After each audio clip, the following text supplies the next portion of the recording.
Kungol dia la ko Sonko tells Dabo to resign as UDP leader. E ko siri fo Sonko memo brikama area council la sira kiodi atala diamta. Ako Ousseynou Dabo mi ya lon ko atala UDP la nyaton ko da nyanta ke fo nyala place do. Munati na Sonko fo bina kibarol. To alba mo la interior minister Yankuba Sonko e ka mo molti mi ya lon ko diamu talde ay former president Yaya Jammeh ay atume ka nyaka si kaso bongo la memo president a waya sabo fa njekera dinkral la no tambe ko la ka je.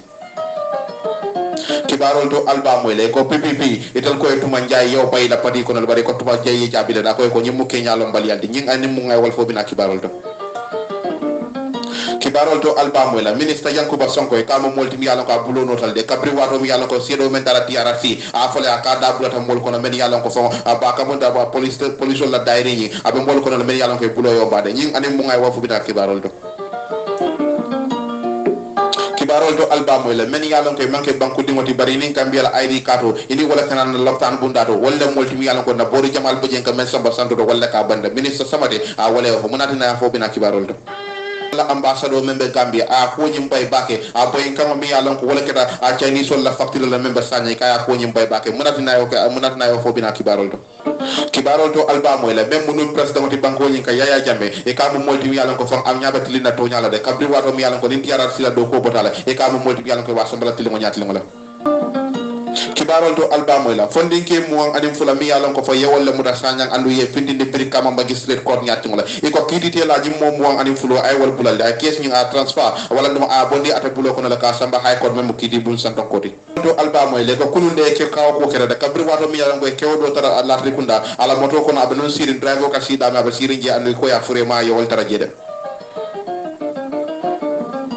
kibarol to alba moy la anyanta ke funyole wala ya bay di jaaw memu demba ali jaaw da akumata da ako Yankuba Sonko am molti mi yalla ko say ko kumantara bulde faye funyo wala ya bay wada mala kudi menyanta kala kibarol to alba moy la madi jobata memu human right activist ka ba jomal na tiltang anim fula ako kabri IGP wala memu no police la kundon ko di banko nyi kabri wo banta ako hanbi president mo moto mo prata bi police kunda la stop talking rubbish kumal Kenya lo balol ali fonyo ko fo kabri wato mi yalla ko du sano be jabiro ke kande ka fo fam atamu molti mi yalla ko kuma kangal abe bay kane medi ba tubi kan kane musol la kiyelare ka dum kibarol ko na don ka kibarol di Allah mi yalla ko wala fintita point news bala ko Sonko tells Dabo to resign as UDP leader Mamadou Diawo wala ya sabe ko siri fo Sonko memo brikama area council la chairman odi wala la siran tiodi atale commando ke Ousseynou Dabo la mi yalla ko wala UDP la nyaton ko di a pratique modi mi yalla ka si resign wala tuma ay fonyo ala pati nyindo ka kela nyaton ko di kabri wato mi yalla ko ako yalla pati di wala e filindile ay tandi ako e mbem folali natra nun ko fam ilafta prunte murna UDP kono ko dege e min mo let mi yalla ko fam e persona ko kilina la wala kante bolo se jama rahmano nyatli ngat wawal kamen ko man publicly ka bolo se go ko silfo Sonko ya yinani ako natra nu woketa am askeno fam mo modi mi yalla ko sonno ak wonyina anu ba ko mas ka UDP ko wala dum ka silo yitandi la anen fanan ke garde libere tamandiri silol ke kan aytandi ako bari wo be nyama fana ko do ko te ngam melen landi la kunna tola wala Dabo mi yalla ko fa wala UDP la nyaton ko ani UDP la executive wol be wol be mo molle mi yalla ko nyanda resign la wala nyande fuñole la place do la bay la pati dingol yewol filindire le ko silfo Sonko ya yitandi silfo Sonko mi yalla ka tlam brikama area council la chairman de e kamu molti mi yalla ka be nun diam ko West Coast radio lo e kabri wado mi yalla ko a kiti bu mi yalla ko wala kiti bu be la kiti bu mbade superior court wala kiti yote kala do ko nyanda ka tuwa bulle ya yitandi idan den ka fa wato mena e ko jako ay yitandi fanko fatam fansiba wala nduma fatam fansiba wala be president Adama Barrow ani honorable Ousseynou Dabo temade ate ya yitandi ako bayri president Adama Barrow amu molti mi yalla ko ka kanta bake andu mole matu mi yalla ko ala ta démocratie la andu fana mole matu mi yalla ko yurwa ba sondo mole ko sekandu ba gambe banko la yurwa andu ako nyama fa mu kule mi yalla ko ay president Barrow a sola bake ay tandi o be nyama fan atenden da ka fa wato mena e ka ko superior court of the Gambia kiti bungal bela kiti bumba membe banko nyika ya kiti o mi yalla ko ye wala te ko sirfo Sonko ala do ko nyanda ka tuwa bulle ka bir kama area council la kiyamaro de e ka ko mu fenede mi yalla ko fan kabiri wo foda ani mu fenede mi yalla ko fan kabiri ala do ko nyanda ka tuwa bulle e ko UDP la hamo mu num bendi a wala sirfo Sonko la do ko nyanda ka tinyalde wala ndo mu molti yalla kala place ni nyanda ka babulle ya itande bari ko ni ajibe a serum sango UDP wal mu molti yalla ko sirfo Sonko ya bayi la pati ko na ani council do ya itande men yalla ko wala me bir kama la tundo kan kabiri wato mi yalla ko ya fo ko ñun mu molle mi yalla ko UDP la lon dan kan wala ani la tamandiri sirol ila Kenya ni wo foto ñoko de ya itande and wonyama fe ko UDP ina rapu ko local government akla même man sakundari wala tamandiri bode ka fo fan ñin pati ñi awala ndo Sonko amu molti mi yalla ko ni ya bayi la pati ko na ila la jiko mu melli wala la sira ñi anyanda buru kala wala do anyanda ka tabulle kabri wato mi yalla ko iko man sakundari wala way itandiro kala ka fo momo mi yalan ko ite be place to e kada moti mi yalan ko fa ila pati ni mantara ke da bule la ko kono ni wali e bay e mari mu moti mi yalan ko la sira on nyanda ka foala le bari ko superior court même mo kidi bungol be la kidi bumbade banko nyinga ka betel be kidi hotela e ko nyim bunda UDP tukuta menna ama bunda mi yalan ko de banko la maral kitabo fo da nyokole to wabal ka men ko on constitution la ya itandi han bi tentenda ka fo wato mena e ko sonko amu multimi yalla ko fan kabiriya de nyininka e kay ko fo be president adama baro ani honorable tabo fo be landino lalla ba e ko aba jabiro ke ko wala wato mena kabra bala interview ke akay definitely ante mo multimi yalla ko mbafale ko ya nyum mo fulol ngamen to falete même president adama baro di ani honorable ousseynou tabo nyum mo multimi yalla ko mute lan te landino la bala zoka bari nyum mo multimi yalla ko manke mo sifa kilindi aytande akay mbem fon fole wala pour ka adama baro ani ousseynou tabo pour ka walla akamuntan be baro nen kan de go sir fo sonko ya itande sonko tentenda ka fo wato mena ako Barrow's Dabo's intention of contesting the 2021 presidential election Dabo ngani yomi yalon ko ay wala soto pour que president ya makamo pour ko nyini banko nyika nyim president karte final la membe kala banko nyika ako Dabo ka mo molti kabriya nyika famu molti yalon ko Dabo be gagner la ba ako it is practically impossible ata ken wala pour Ousseynou Dabo pour ay gagner banko nyika pour ay banko le president de December karo ko nan ko wala nan karte fo kala banko nyika aydan akay ko mbafule ako Ousseynou Dabo am molti yalon ko nakeda Gambia banko le president de 2021 sango wala do nyin sango bandula ndem siri fo sonko même fo ñora politiko la le anga lahiri wala ko sonko ya yitandi atindenda ka fo wato mena ako Dabo will never rule this country Dabo nana manta jim banko ñi marala amum molti yalon ko Gambia din kendol sotle men yalon ko fa woli akamunda sayende ngol mum molet yalon ko ye tiloni tonya yo bondi ñotol de ayitandi ako be ñama fa he is someone who tempers akamunda Dabo amum molti yalon ko aka kamfale anda man fere fane ko siri fo sonko ya yitandi e ka ba diam kan Dabo la ko la wato mena ako natran ko Dabo fereta amum molti yalon ko ala timo wala mol men yalon ko woli ata samba kidi mo abe wol yamar la nday yamar dina be ganyela la ayitandi aw be nyama fa ngata ndenda ka fo wato mena e ko UDP la alpha sir fo sonko be diam kande ako amum molti yalon ko fa akamunda nyanda president baro nyanda o tentu la bake ayitandi ako bari mi yajibe why should Dabo not give chance Dabo fa amum molti yalon ko anyanda ka chance wala manda be ngodi dindi ngol le men be UDP ko pour wala tambi parti ni nyado ayitandi ako bari Dabo amum molti yalon ko amam qualify wala ndo amanya kalo ni president carte fo mi yalon ko wala nyanda kala banko ni kan ayitandi ako I am very much happy ako nyu akay kontani bake bari mbeñin tembo medo Gambia la judiciaire même Gambia la tilimo la fanade amot bundal tum yalla ko sayden akamunda mum molti yalla ko fa moti mutano la ka ko be ko kala kala sindi lo e bulude ako democracy is winning aga ko sa fa democracy o be gagné kam banko ni kan president Adama Barrow wo democracy ni atale ya champion andu fam ako wala moti yalla ko atale fana be gagné kan sir fo sonko ya yitandi o be nyama tende ka fo wato men ako Barrow is doing everything possible a Barrow be ko sifa be kadagal ka je ko gambe no leke moti yalla ko ibe kanyen no la banko ni kan nyaade andu mo be la nyanto e fendi yalla ka tara tankaring ayitandi o be nyama sir fo sonko même mo birkama area council la chairman atende ka fo wato men ako xone Ousseynou Dabo wants violence in this country Dabo ate mo mo yalla ka be la free fitino la nyim banko ni ka if he insists that anatra nungo akada mo yalla ka balanda ando amanson ka fu fam ate mo yalla ko ni president carte fo me kala banko ni ka aba Dabo la lejide ako me yitandi wala Dabo be la free fitino la ayitandi sonko tende ka fo wato men ayitandi fam amu fene dum yalla ko ako when it come to respecting our constitution he is not qualified nimbel na banko la maral kitabo nimbo xorama la ka buja Dabo bu mol dim yalla ka akamda maral kitabo ma so pride sonko ya yitandi o be nyama fam atende ka fo wato men ako the reason UDP is making Dabo they are standard piara dalilo me ya sabu UDP e ba honorable Ousseynou Dabo ba ke la nyadon ko ni pride lo ni president carte fo na banko nyinga ako UDP pe la fitino la de sonko ya yitandi ako UDP is failing UDP mu parti de mi yalla koy boytale andu ay boy kanne andu boytale fanan ayitandi ako bayri ya jibe mo jamal biji mi yalla ko mo barakatu wala di wal keram mo dum yalla ko fa wal boda UDP ko la anda ko mu feneti way me yitandi amanga taman ser kende de e ko siri fo sonko ya yitandi e ka be diam ko wato men standard e arabalo UDP la diam la almame fandintal e ka to ya yitandi ka fo itel mo let mi yalla ko e be kanyar lan ko karbe fo na banko nyiga e be candidate sol wala mol men yalla ko lebe lo la UDP to yalla e be kala mo let mi yalla ko be kala mo tilindi wala de anu fana mol mi yalla ko ye UDP la lon tankal yol fa hamba ke ayitandi ako we will get young people be mol sot la mi yalla ko funding kewal musol kewal ni musol amen yalla ko ya makamo so ya londo so anu men fana be lo la UDP la kanokal pour ka ja fanko ye te mol mi ko ay sara party ni to yalla ayitandi ako in the past years instangal me yalla ko wolle tambe we have a wonderful suitable addition UDP mu parti la di mi yalon ko la fari ba wala kedante la karola ka bonye fanna bela anu men yalon ko wala resente wala nga men expel aka mun amu fenet mi yalon ko fa be mol na fele men be wol jose da aytandi o be nyama fay ka be kuma kan superior court la kidi teo wala ka supreme court la nyi kidi teo mi yalon ko yewolge ka fa sonko la do ko nyi nyanta ka tuwa bolle ako almama fanintal amu mol mi yalon ko ako abe mol congratulate la mi yalon ko wala ngambe dingol aka kon dro fay kan ka fu men yalon ko wala ben na tingola bunda be testero ke kanje bari ako luwa jamal bije mi yalon ko ben na maral kitabol kono le kamunda wala na tamandirol kono le walli maral kitabo yim foto joko la han bibe jele fanan atiya yitandi bar kibaro mumende wala sirifo sonko me yalan ka atlam kama area council la chairman de abe commandero ke kan ako honorable Ousainou Dabo mi yalan ko wala UDP la nyaton ko de akanya ndake fo nyala ten kibaro la ko tuma rejected PPP explosion as nonsense Omar Ba wala sa standard newspaper e ko wodula kilimo fana wala to nyaton ka ya ko fanna do la e membe dende PPP memo people progressive party de kabri wato mi yalan ko e ko Fatou Mara Touba Ndiaye atamo molti mi yalan ko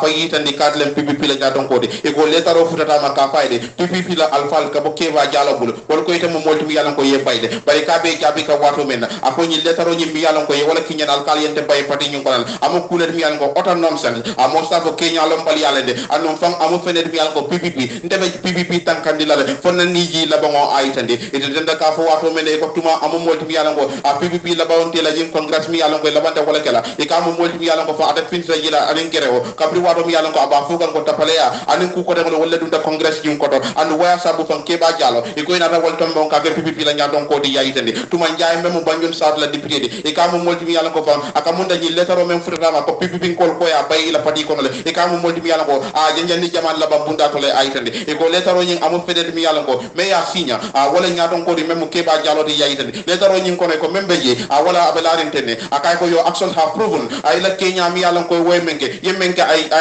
lontale wala tuma to bentale ko mo molti mi yalan ko fa ye kenya la ke kenya mi yalan ko sangarata anu kenya la mi yalan ko PPP la tamandiri bulo e la maral kitabo ay wotti nyale il lontan kan wala ay wotti nyale anu waya sabu sainte de le lot la talan ko be bayla na pati kono la ayitande o be nyama bang atende ka fo wato men ako acting on the recommendation of the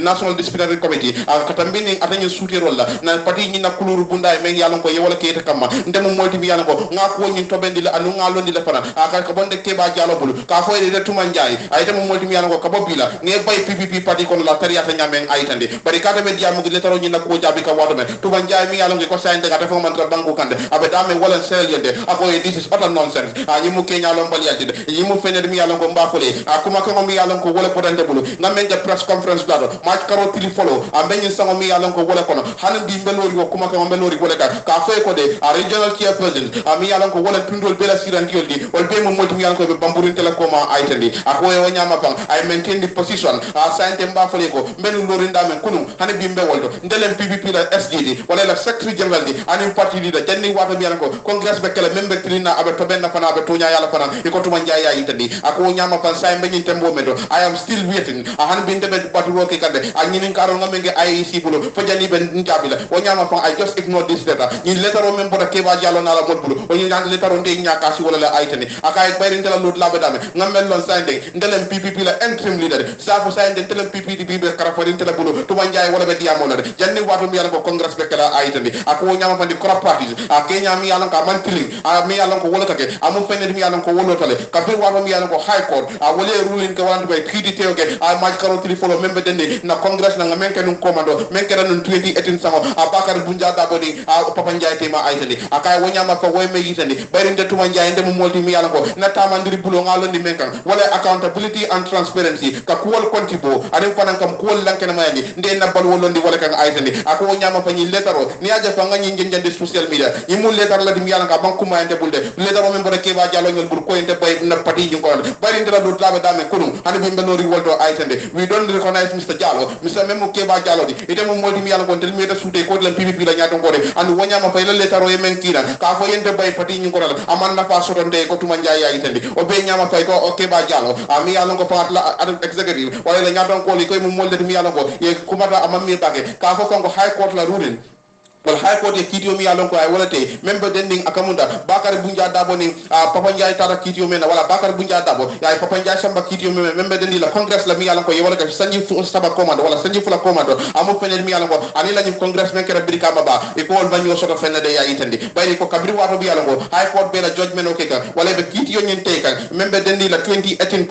congress mi yalon ko wala kera bibi ni Papa Njai tema e ko judgment o ñi ay may yitandi wala ñi lawyer fulol mi Papa Njai la lawyer di ani alhaji Yaya Cissé la loyal e ko be mo molti mi yalon ko fay kambentale ka fu son congress ñi amu fenel mi yalon ka ñanda sen kan la ya itandi bari ko be ñama PPP kuma ko mi yalon ko wala poté bulo e ko ya ka faham ko wala tel mo mollet mi yalon ko aka munda kibaro ñi ak findita kabira findita e tel kam men fo wala media même kibar khalalde wala ya misri la wala ya karanyame amantara laari wo ñamade bari tel kam men fo wala fa aka munda high court ye kitio mi yalon ko e wolte ani itel la congress ye men ka birika ba wala ma ñoo soto fenade ko jalo ya itandi o be ñama fay ko wa foka wato men e ko de media publication kibaro mi yalon ko kibar de ñal yo wala bodde même be dendi atani kiti tiola amo fenade mi yalon ko itel ya dante ñame ani ko be laari ñame man kilinde ya itandi e ko ñama fa people progressive party même PPP e be la fula ka fo jama rahmano be ko ani PPP la kanun tewle ka ko judgment wala wakiti yo mi yalon ko wolteda ko la 2018 congress mi yalon ko wala kera Papa Njai ni Bakar Bunja Dabo ay la lota menna ay ko ñanda ka senkane e ko ning etele ka congress men ke bil kama ba ka bo february karot lim won ani woro kata lim won ani woro la men ñi sama men ko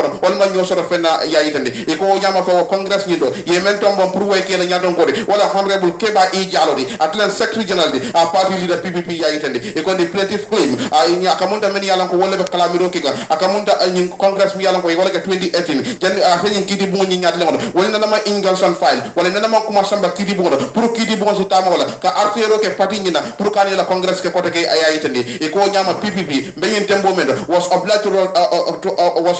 e mom mo let mi yalon ko akamunda a muy kan dunoldi pour ka je fongo ye congress ke comme loi ya landi ñame ya yitande o be ñama pam waya sabu ay tel mom mo mi yalon ko fa akamunda ka bayri Ingalson man raje wala kam man la kiti bu ka futel kana congress ke wala fongo ya sabu tel la congress ke comme IEC la statut landi ñame ya yitande e ko ñama fam kabitel be la congress ke ka independent electoral commission bunda men ka jibero ka carte fayola wali la procès lal ki gele pour ka je ko la carte fayo ñi kake anan do wolte la bakke be jeyi la ya yitande o be ñama fay ko mo le mi yalon ko ba IEC ila munyo ani la sabaro e mentra kabirin congress ni mbekeri pour que la ñadon ko tombo e kamu fener mi yalke be IEC te do wala be jeyi la ya yitande o be ñama fam party leader and executive men yalon ko wala party leader de anala molpe e ko ba ko la ko ate me la bakke e bita banku be murumuro la dami yalon ko fay be futala atani molpe ba men yalon ko wala be PPP ke la no bambade anen fanan ka foy ko itel la molti mi yalon ko PPP la tabandiro be tarle tel lebulu ya yitande bar kibaro mu bende wala ko tumanjay ka priwato bi yalon ko Keba Jallow e ko le taro futala ka ko PPP ko ya bayila fadi ko la e ka fana ye jabile da ko ñimu ota nonsense la ambe katenten kibaro ñina ya kumbas na kada multi mi yalla ko fa ñinda akamunda kunu mi yalla ko fa wala araba lu ngode e kada multi mi yalla ko fa ye demaro do bi banjulandi health center la même banjulandi loptano mi yalla ko wala bi ye demaro do bi mi yalla ko ya dila nata ngo nga Keba Camara ni nga so do drop nga dunde kibaro ko ka ñini ka bu demar sifa la ñinde anaba loptano ñi makko la ñadi na yalla telephone da nga dunde kibaro ko hello Keba ene mbara wala King FM radio 94.7 abaraka ngeen solo programme auto ñame eman suude fo Sherlan ba ko ndalande bakilo inta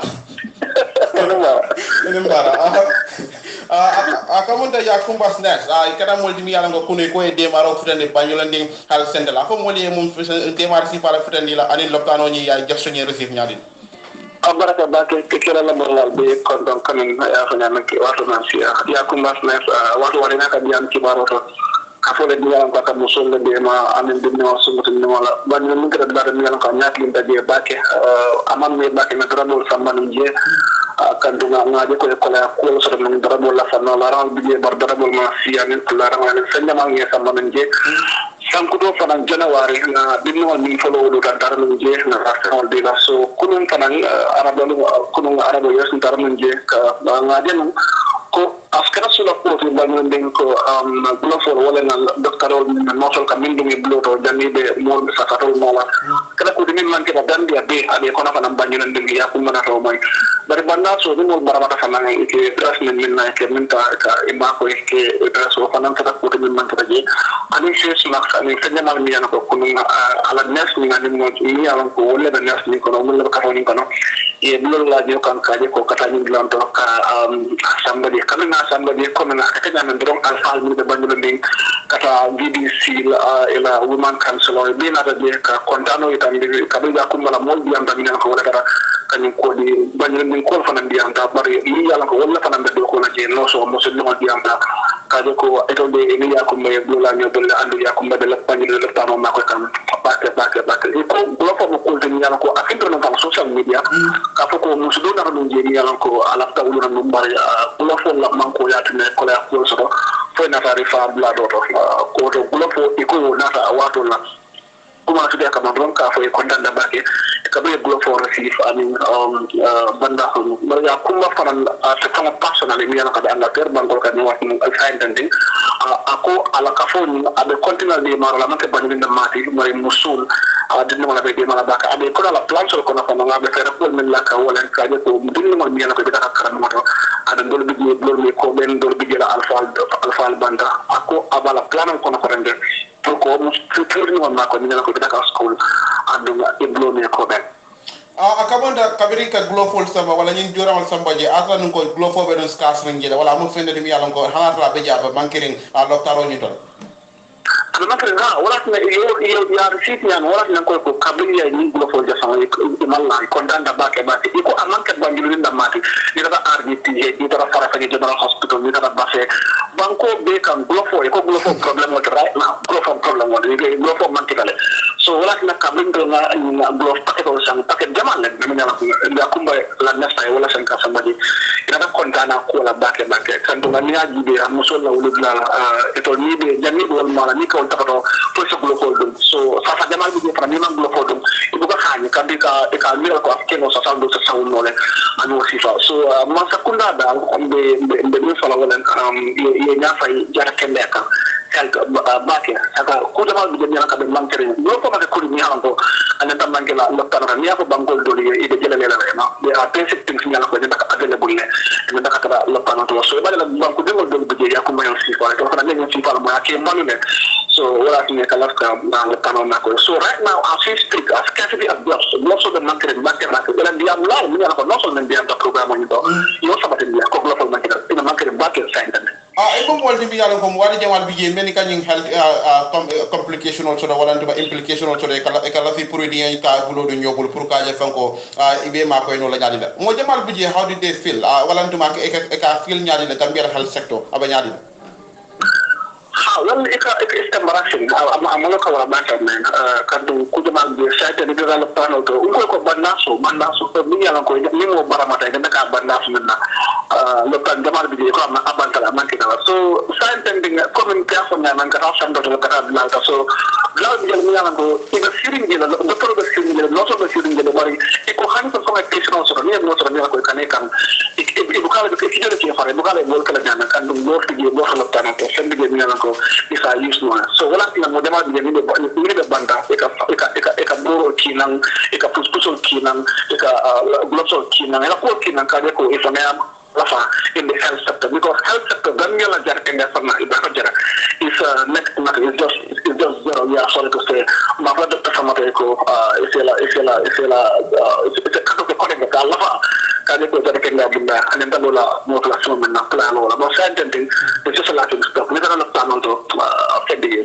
ya kemurundi ko ma domani ye interview do ke dami yalon ko vice president Dr. Assadou Touré ya tumi ka mo molti mi yalon ko ko len ko wulle jeba loptano la faka bendo nunji ako manke num priority afo molye wod loptano ni adenu ni aloje mun kon loptano ni be mun e kontina ana la facilité be kala minute wolmu jaman le jamanu le ni ko bara jaman le ni ken mo ka fammi ya mama de kebe na ke lo dum lo kana kala pamalo mu woni baro kunda bari o tamo Dr. Assadou Touré atle mo ministre de ma sakara kenya kabi binte finra kan ye ko fa e ma na fa ko mina je le kana ban ji bara man ta en ye kuma su ya kam so na fa ko woni baro kunda de ko kawrti ere ni ko kawrti ere ko blal bu gëna la tano so lo danen so na ta dira ko woni baro kunda kunna dal science ko wato la serum kata serum ko ma ko amaka priority be de nyan ko loptano ni ndaka loji mar ni loptano lo nji la taka de lopan balti ni ko lopan ba jamana lokateur ko min arbiti be nyamen wala ko min farata ni dal xasu be nyamen ko woni ko nam dang ko loptano so nga be lokan balti o ma ko be ni ko da apart ba ni tenke to e be kala tala e be kala tala baro kunna la kala loptano ni do mari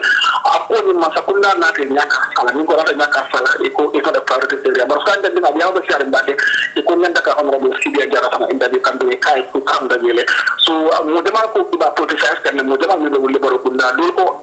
ni mo la ka politicise le ba do ko hani ni la ka kunna e nyaka fi ngale e nyaani le pano jere andina kan e ko some priority area why ni to development involved directly foundation of babu la kana kenan so to not to so me e ma e to ka approach do ka to sign do ko ha le pano sina no e man na wala keno atu to ko bari ba atu to war dum ba ke baro kunda ani Gambia in general because na ko wasa group jamal bi sa ngam ba discuss kam ba ke muna na docteur Aïssa Touré ako wuli baro kunda amanta suna banku ke amanta priority area pour ñu 5-star hospital ni ala ka la tan balti non prata wala bar ma ko no kan kabin ba ko sigle jara trakan pour ka interview ka fa ne ko ko lamba jila sinya ba ko la mi sharoti anan ñu tubabu bi daji anda ni docteur Aïssa Touré sitan ni ko ka bu do malam munatina ko wuli baro kunda it's not a priority area jamin ke bula la lañon e wala mi sa ngini ka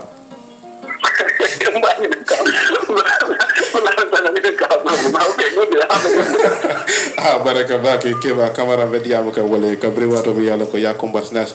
kera molti mi yalla ko fay ko lofo wala tuma tam tan loptan jorango bi ya sambando banjul ndek health center pour que mako ila dok wala fanal den kibaro ni na foreigners with Gambian ID card consume most drugs at hospitals health centers minister ya yitande ko mi yalla ko wala fa wala tabora bojandi ko minister men ka jibero ke jati kende ala karolat le kalabero ke ka foko ko borol mi yalla ka wala samba loptanol do secondu ma sandoro kebe kebe sidla mu ani ludo iko men yalla ko wala mun nan nanay nyoldi wala kara multi mi yalla ko fa wala kana na loptanol de men be banko nyinga anu ni kana nanje Gambia ID card wala ka tarebul wala foko ya sabu fange kamunde kana borol be samba mo sabo kebe sidla mu ani ludo minister ya yitande ko borol ni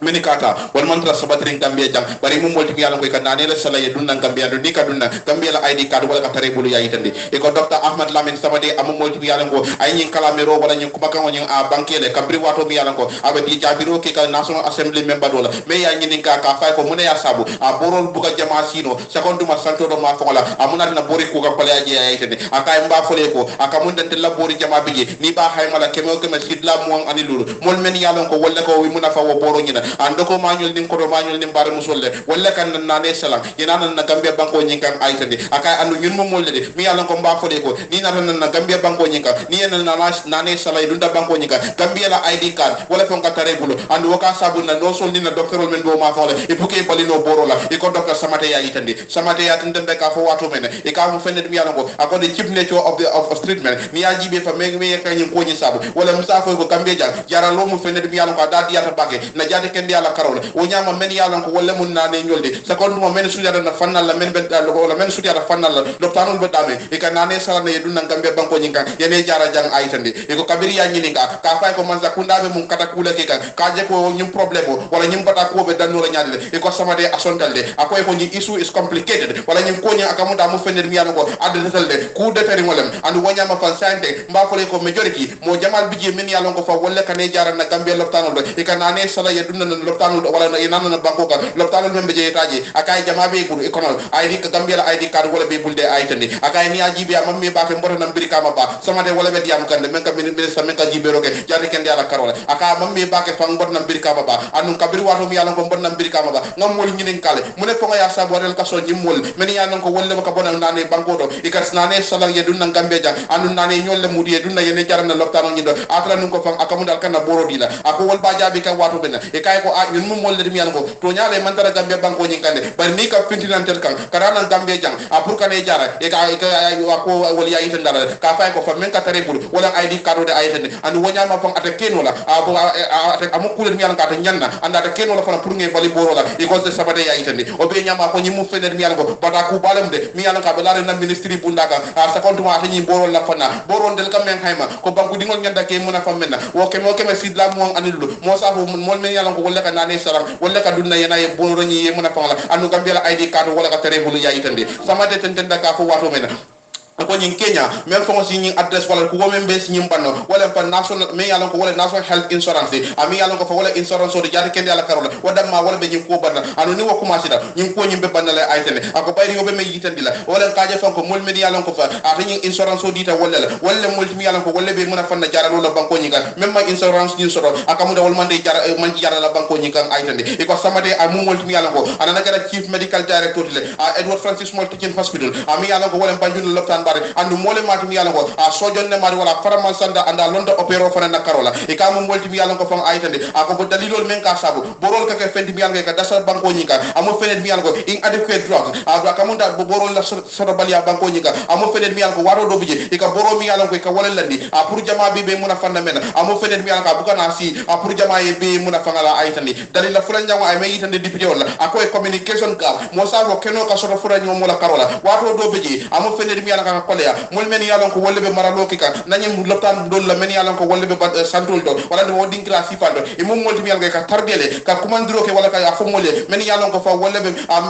drug supply unit men ka boro jenjande e ka tardele ka kuma wolle ka fo na boro bandele and wato do be jani bo fuda kuma friend la wala aka tarde o ka sabu ida loptan do be ka boro soroje ko samade ya yitande bar kibaro mum mende e ko docteur Ahmad Lamine samade ata ya fo député wala akoy modol be je wal kan na ne selane yanana gambe ja andon kan na boro le dila andon fa imum molti yalon ko fa ka wonna nay banko le ka bar gambia ID card wala ka tare bulde ka tenten kibaro la ako magistrate discharge ka tenten kibaro nyana ko magistrate discharge 22 sanyan 22 transfer case to high court amad jadama wala sa standard news we ko principal magistrate mi yalon ko adamu kidite la Aissatou Dabo membe brika ma magistrate court ka la kada modi mi yalon ko mo anim fula mi yalon ko wala por sanyan anu tumi molle modi dami yalon ko ye tumi ko wol mo molle mi yalon ko wala sanyan police station o jani e ka mo modi mi yalon ko ay discharge wala ay bulale anon fang aka case nyen a transfer wala ndaba kiti nyen a bonda bulle ka samba kiti bu sa don ko do membe high court ya yitande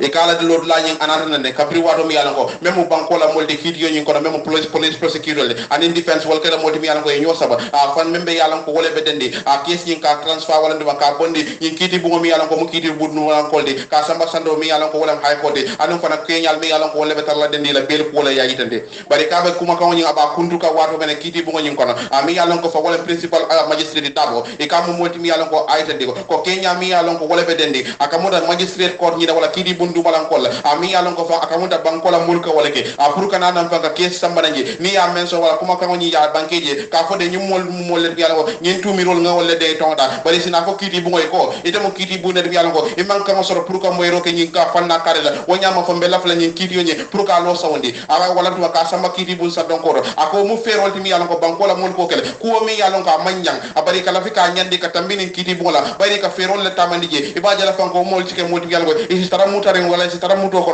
fo jandi wato mi yalla ko tilbe kiti ngeen sambala high court ayitande ako nyama fa nyimu fenet mi yalla ko di court kala use kiti bu ngoy to tano la pour ko mi yalla ka manyang anda man tilim fanan kana ko fendi mi yalla ka nyandi bari bana fe kan kiti bod la ka mol mutaje ay ba jala ko nin kiti yoni ya samba kiti bu sando kundan ko do wol si tara maro nyin ko akay bari fa janal balla indictment wala de wala tumiro janal be safele bala wala be pare le bala amanga fendi mi yalla ka wadi kilindora wala terrain ko na dron akake wala ayitandi wanyama fa ko yimu fenel mi yalla ko da yimu fenel mi yalla ko hanata ngo ndele belo di nyin tubi mol nyim fola ja nem furata high court o mu kulen mi yalla ko korosiro bu ka dengo fanna nyina ando mu fenel mi yalla ko pata ko wala mi yalla ko fa ka nyin kiti bu nya kadede wala ando kiti bu ka tara nyi wode to nyin ko la nyim fanna nyina aytande ako nyama ngalud la mi yalla ko ngolda kamunda ka tambi nin kenya la anen fa tumir sangarol mi yalla ko ale wolle de nyin tubi mol tonga da ka bo bunda fula anen bunda nani jawala amu fenel mi yalla ko fa nem luway mo boy ndi ko fanna la igesi yo beke bunja woto la aytande aka wonyama fa be kumayla pour mi yalon ko fa pour nga sen yandi wala nga yitani ko magistrate court amu kiti bungol mi yalon ko kiti bun duma la kundan ko len anda mu fenel mi yalon ko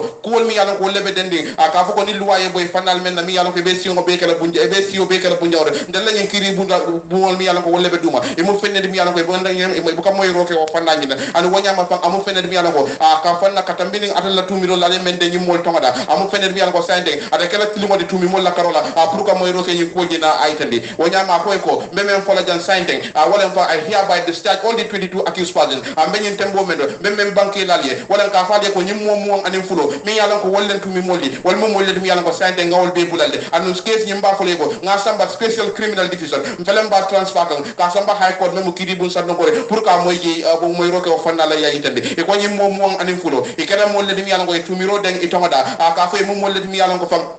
talata lungo ay tumiro den itonga da kabri fili da kiti bugo nyati ngol dami yalla ko tumiri jamal biji e ben den itonga da membi ta fonnani abe fono conspiracy to commit felony aka tafo ka luwatinya asin mi yalla ko wala jaliro de ka fu ñokan ardan ko luwa me sembeto reuters demolition structures aka gere oke anen ka lori fengol tinya bari ko ñin tumi mol balanta ñin tumi rol be la yayi tande bar kibaro mu mendi e ko magistrate court mi yalla ko wolbe brikama aka munda tumi mom mo ane fulo men bodo sanya fondin kewol e ko ay bulalde wonyama fa ko kiti ñi hanbe ka ten kibaro ñina ko minister Sonko implicated in police diary altering. Omar Ba wala sa standard news fibe ko may yalong ko anana kedano former intelligence officer anu mole madmi yalan ko mosa ko kullo police wala aning officer commanding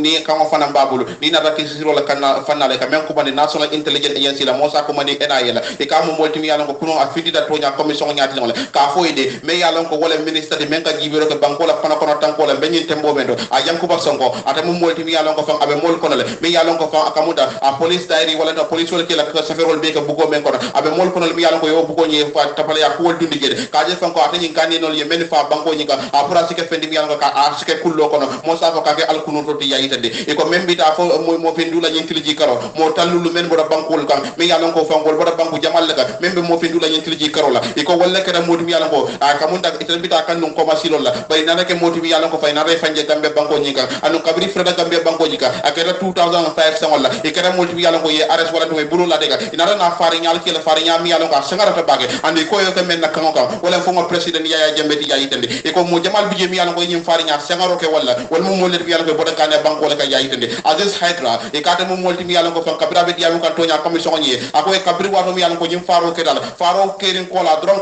yankuba Sonko mi yalo ko wala minister de men ka jibero ke banko la kono kono tanko la benyin tembo medo bar wo wato nyina atelem crime management coordinator amon molti mi yalo ko tax force wala do e insa ko e committee londe committee mi yalo ko fan e kata molti mi yalla ko fa yalla ndile pour kaje ko nyim faro men kata banko nyika e ba keno la alkunu to nyaadi le aytandi wonyama fa ako nyimu fenede mi yalla ko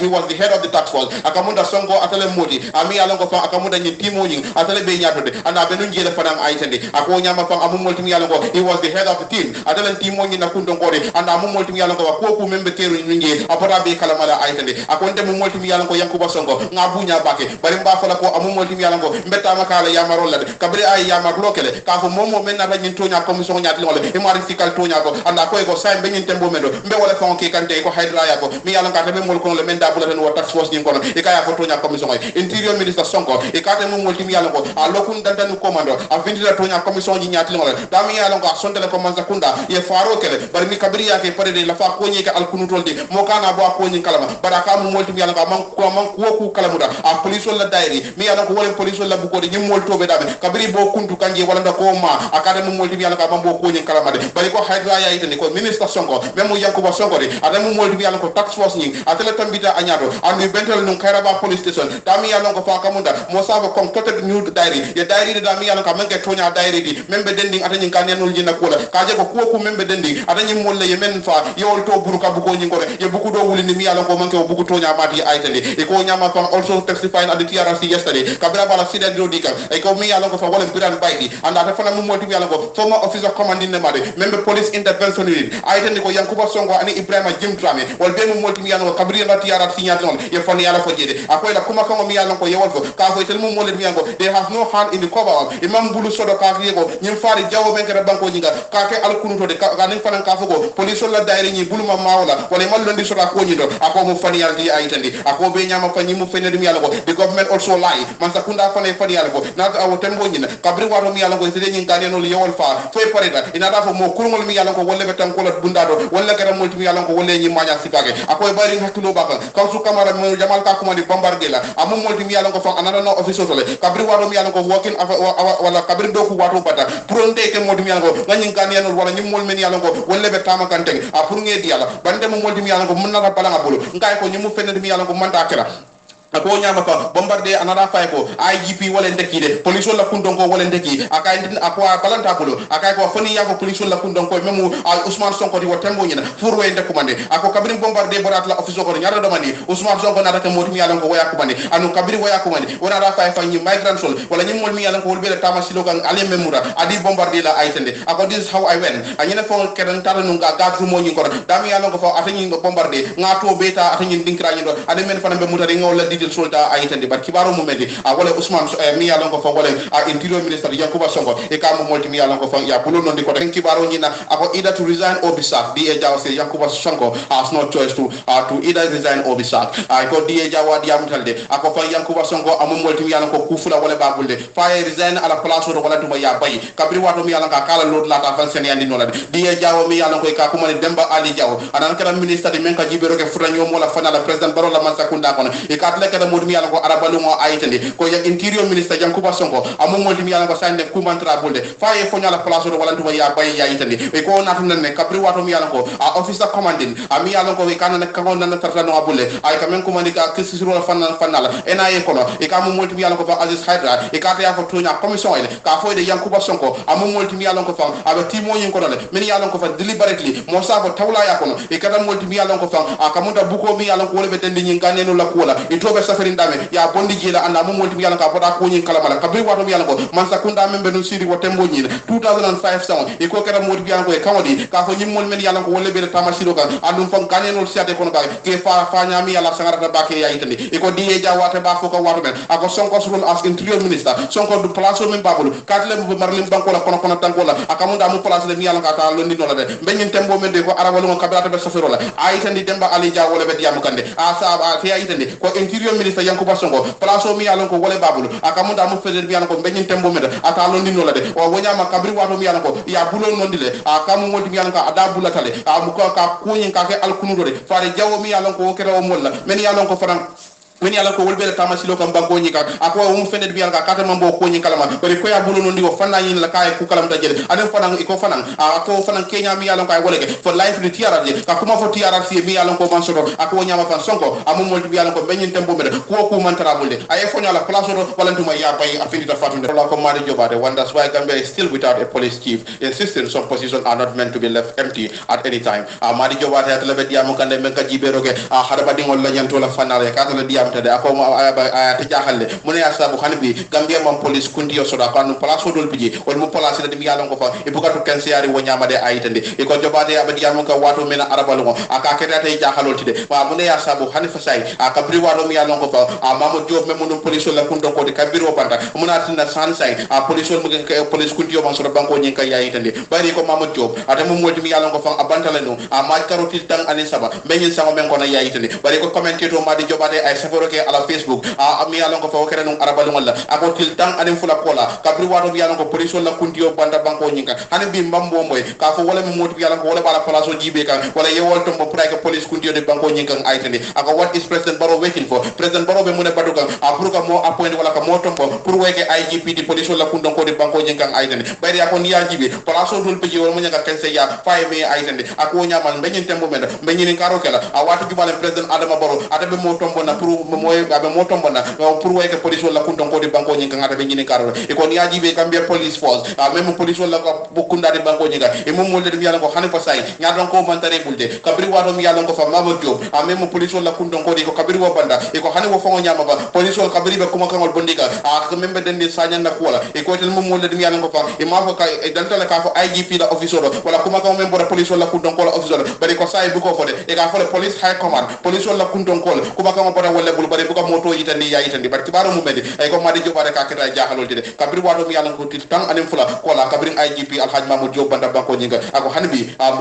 mo moto mo preke IGP di banko nyinga bayda ko place nyi place dol be men ko police kunti ya amu fende mi yalla ko manya ka kense ya fay behind steering wheel of his car ay ko modo bi mi yalla ko fata no ala moto sira on fon la nyaato sira on fon de drive ko si dame e kate mo multi mi yalla ko ya tan no ka banta wolto ya yitande e ko ata nyin kewo nyin amu multi mi yalla ko fatu network wala ya sa fede mi ya safe wala fatu camara de ba safe ka wato mena iko atani mol mi yalon ko fanna talo te nyanda no social media bake kabri wato mi yalon ko on responsive mo mi yalon ka bu ke dangu commander la hani ya jija bu kama ande ka to moment wala Mamadou Dabo of Gunjur e ka mo molti mi yalon ka na talo ni sakulete wala nyanda no bake social media arbalo mo ya itande e ka mo molti mi yalon ko ya taral no kabri wato mi yalon ko la kunda mi yalon ko fa wala trust bang nyatli wala ata mo molti mi yalon ko fa ya taral no abanta don je ala mo to ko no ya itande o nyama fay ka mo molti mi yalon ko fadu ne ko ya try wala kata ko ke bage kaje fango e wala dimba mo li ba tres no la nyawlan ka long anyim ko nyin akara nyaadi de wala fa wala mo munyi de bari ko na tan development ni na sabati ndi yele ya itande e ko ata nyim marke o nyin ami yalon ko fa nyin karo be den ala ko la ka fo jumale mare de e ka mo molti mi yalon ko fa ata ya fa ko en bari ndam de am molti mi yalon ko fa akamunda I am not studying together with him na man raka sabati lakini bara mo molti mi yalon ko fa hani kunu nyaaya jele aitande ako nyamba fay ko sandeng ala fure o nyin asande be kan fi lotan do dami yalon ko ba badu ka balo kiskize ala nyin tere mato saya mo na sababu tala an bari ko san be nyin tembo men do be sandeng e ko medical reason wala dalila ma yitande a loptano la karola ka fo ko mo ne fam sababu tala saya la karola a mata si se ya yitande bar kibaro momenti a kewodo bije mi yalon ko ya tara banta ala moto kono a larde kunda tros bang nyatli wala jande ko ya tara no ngata mari to momenti wala Mamadou Dabo de anda bore no gunju den kibaro nyina ko stop talking rubbish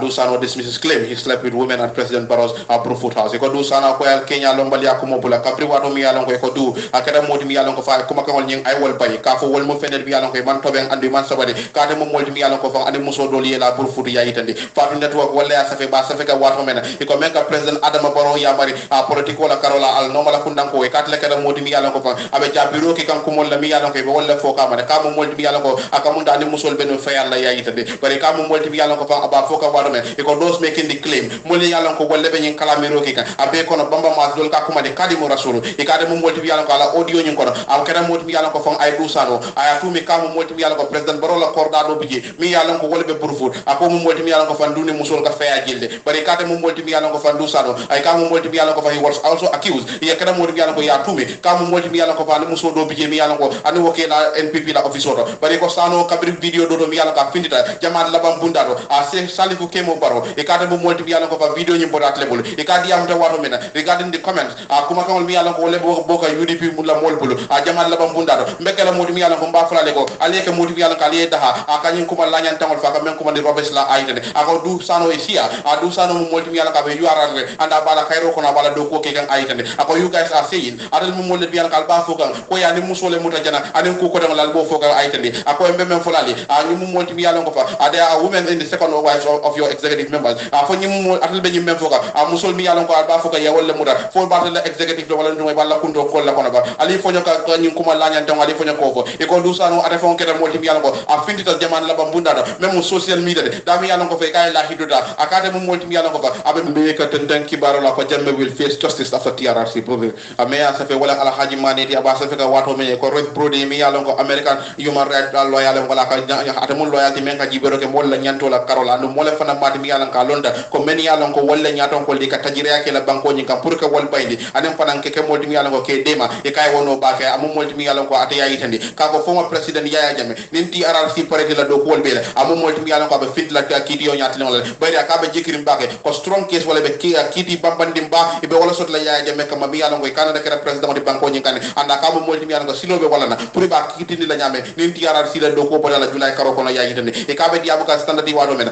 brode ka mo moldi mi yalon ko lonta bage ka mo moldi mi yalon ka silam simpanya ba ay wolta men na ke da chat la president di e ka ko bon dictator Hizen Habre e ka mo moldi mi yalon ka wasa madan kiti bo nyati ngol anu fa amu moldi mi yalon ko fa aka mo fened mi yalon ko fa atany prosecution wala nduma atany simpanyal mi yalon ko wala faranu ka fa masa kunda ko e cool be londi folo ka be kiti ndiro ko masila molla ben yalon ko wala bulono da hada madi yalla nyandi tinyaro anata nun ko TRRC banda akona da victim jamal bi ya ay frustrated wala nduma ay won jikla tendi bake ay tane bara ko 2021 son den julay karo sita amu fened mi yalon ko TRRC la report wala do ko nyi ba ko masila ka frendi masa kunda ma anda ko tembo nyina e del fa lambe tar la jikin ko be ku masila la ay tane ako I have no doubt about what I observe amu fened mi yalon ko fa akamunda man sika soto memmen ji kan anim ko nambe moy kan TRRC ka mu fened mi yalon ko be recommendation o kelal wala be soutero kelal ka fo Yaya Jammeh anim modol bije mi yalon ko wala ma koy pour que wol konti boy la Kenya mi yalon ko wala ke ada modi wala nyandi ti nyala fanala ay tande ako nyama fam be men fol then I will be up to the government then I nyama fam abe tula man sakundalo to seek Jammeh extradition abe tula wala bulu pour ka ji fam ko Yaya Jammeh fe ba commande la ne ay nana ka kitindi ba ako be tula man sakundalo bulu a road frudi ya itande o be nyama kibar tala ko kabirin ay ne nyinga akamunda di continuous present hanbi mi yalon ko mol men yalon ko e ma bulo man sene wala e londa tajire yala hanbi be do ko ke man sakunda kono e ka ba jabi ka wato men ako ende mo molti mi yalon ko akamunde yi nyinga ni kuma kamo men amu fene mi yalon ko malla fe kan dabula gambela protiko kono bari benna concern be wala me yitandi la wala man sakunda e mo molti mi yalon ko men yalango kamunda men yalango mol hamol la nyanto tinya ya jamela man sakunda ko dol bije mi yalango hanbi akamunda place sobe wol be bulji man sakunda ko le aytade o be nyama kay man sakunda yabare not to delay the population of the recommendation e kana man sakunda nyi ay dandala ka fay kana ko nyin tardendi ti ala suti rol mu mendi yow bondi andi bajale ko ba commence ka tame wala ka bo fanna bel sa ko fannal membe de reparation na ka mol bul masindi mende mantoro so institutional and legal reform do ko bundal ani wala khala farendrol menyande kalaje prosecution mi yalango franka kitini men bulono da ninga tiarasi do ko bodala akon mo fende de yalla ka manya ka tarde ay dande ako nyama victims and civil society ami yalla ko wala victims wolde anen bundal men ka jibero ke molla nyanto la fanala e be kala molti mi yalla ko I make an issue of the TRC recommendation e be lot la tala jelde ari hatara ningo president carre fo me kala banko nyika abe kala fendi mi yalla ko candidate solo wala men bello la pour yeke molti yalla ke sa wakilo tano wala dum kala hidota ka fo mu molti mi yalla ko ni sida TRC recommendation wala la soutenir be bara la e ko produire o dandar la do ko fanala yayi tande barki mo mende e ko momi yalan ka lonta bake ka mo molti yalan ko fa men yalan ko walla ka tajiri akela bankol kan sako nyaadon ko ke samba kidiola e ka beti ata bake walde molal e ka mo molti yalan ka diamata ako jambe amu molti yalan ko luwa nyaati ngol ka kibar la bango dundi tron e ko ceni sol la ambassadeur memo ambassadeur mati membe banko nyin kan e ka mo molti yalan ko adiamta standard news me walla asabede